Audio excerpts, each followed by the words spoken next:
Shalom Bapak Ibu Saudara yang dikasihi Tuhan. Seri pengajaran hari ini berjudul Memilih Tuhan. Saudara, saya ajak kita menghayati Allah yang kepadanya kita berbakti dan menyembah, yang menjadi alamat atau tujuan doa kita. Allah itu besar, dahsyat, dan tak tertandingi, saudara. Allah yang kita puja itu adalah Allah yang benar, satu-satunya Allah yang benar, Allah semesta alam yang menciptakan langit dan bumi beserta isinya ini. Itulah Elohim Israel, yang dikenal sebagai Allah Abraham, Allah Ishak, dan Allah Yakub. Allah yang disembah Musa, Allahnya Elia, Elisa, Daniel, Sadrak, Mesak, dan Abednego. Kebesarannya melampaui yang dapat dipikirkan oleh siapapun. Maha besar, lebih besar dari jagat raya yang tidak terbatas ini.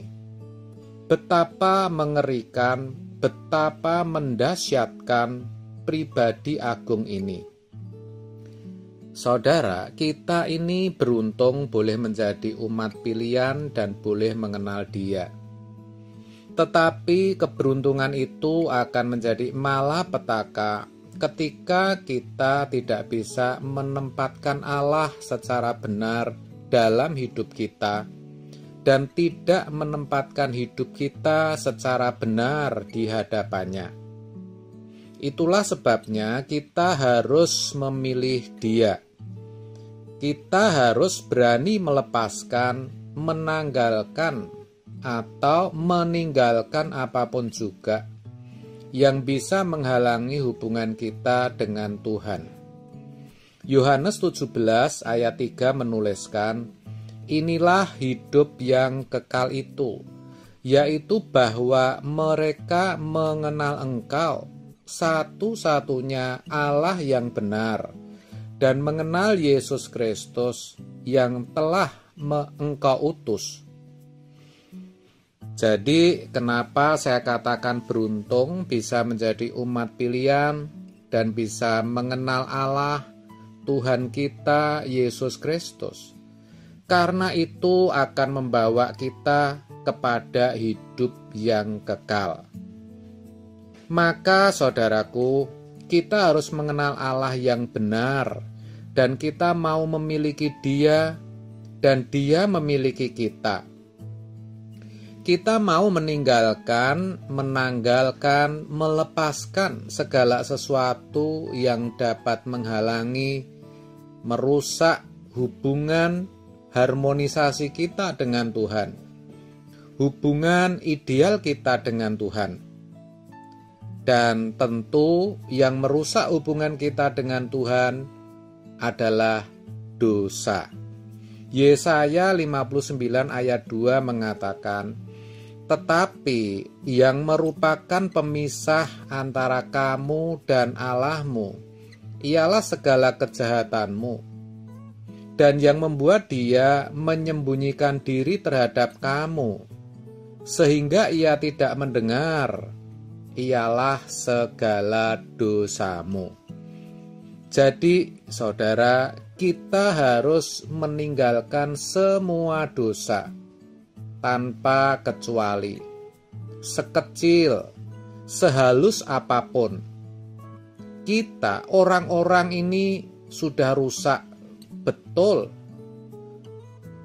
Tapi Tuhan mau mengampuni, melupakan dosa-dosa kita. Dan jangan dilakukan lagi. Sekecil apapun dosa itu, kebencian yang tidak terlihat, dendam, pikiran kotor, perzinahan, ketidakjujuran harus dibuang. Hidup di dalam kesucian Tuhan, itu yang harus menjadi tujuan kita. Itu kemuliaan, kehormatan. Sebab dengan kekudusan dan kesucian itulah kita dapat bersekutu dengan Tuhan secara benar. Kepada orang-orang muda, ayo saya ajak kita belajar hidup suci. Jangan berpacaran sebelum waktunya. Pikirkan hal-hal yang kudus. Dan jangan sekali-kali berpacaran dengan orang yang tidak seiman.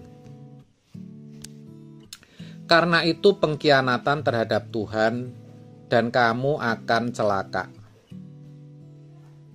Yang berikut, agar hubungan kita dengan Tuhan itu ideal, harmoni, jangan memiliki kesenangan selain Tuhan yang menjadi kesenangan kita. Ini memang berat dan sepertinya tidak wajar. Tetapi memang begitulah seharusnya.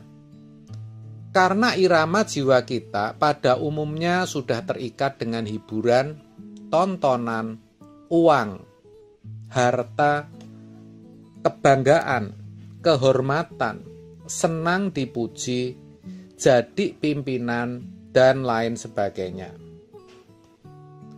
Tidak salah punya uang, harta, jadi pemimpin, terhormat, dipuji orang, tentu tidak salah.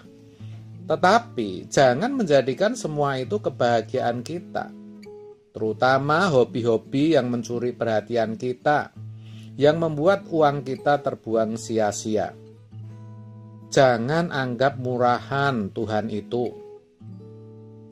Kalau saudara memilih Tuhan, saudara harus menjadikan Tuhan sebagai satu-satunya kebahagiaan. Dan itu berarti saudara harus membuang segala bentuk dosa. Itulah sebabnya saya mengerti orang yang punya banyak, orang kaya, sukar masuk surga. Karena apa? Karena hatinya terikat dengan kekayaan dan segala kesenangan-kesenangan. Banyak duit, orang punya sayap lebar, dia bisa terbang kemana saja, dia bisa beli apa saja, dia lakukan apa saja, bisa. Dan itu yang membuat seseorang sukar masuk surga. Sukar bukan berarti tidak bisa. Orang miskin pun akan sukar kalau hatinya terikat. Orang miskin pun secara materi akan sukar masuk surga kalau hatinya juga terikat dengan kekayaan dunia dan harapan-harapan. Memperoleh kebahagiaan, kenyamanan, keamanan, ketenangan, yang semuanya dari dunia ini dengan segala fasilitasnya.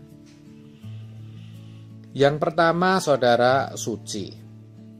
Itu harus. Yang kedua, menjadikan Tuhan satu-satunya kesenangan. Jangan mencintai dunia. Yang ketiga, percaya. Bulatkan hatimu. Percaya bahwa Allah itu hidup, Allah itu ada, Allah itu nyata. Kita harus menghayati terus kehadiran Tuhan setiap saat. Kita hayati terus keberadaan Allah yang hidup. Menaruhnya di depan mata kita agar kita tidak berdosa kepada Tuhan. Kita tidak lagi berdosa, tidak lagi ingat-ingat dosa. Kita hanya mau merindukan Tuhan dan merindukan kerajaan Tuhan, pulang ke surga. Jadi sekali lagi saudara, karena Allah itu besar, dahsyat, maka ya kita harus memilih Dia. Kita harus buang segala dosa. Amin. Tuhan Yesus memberkati.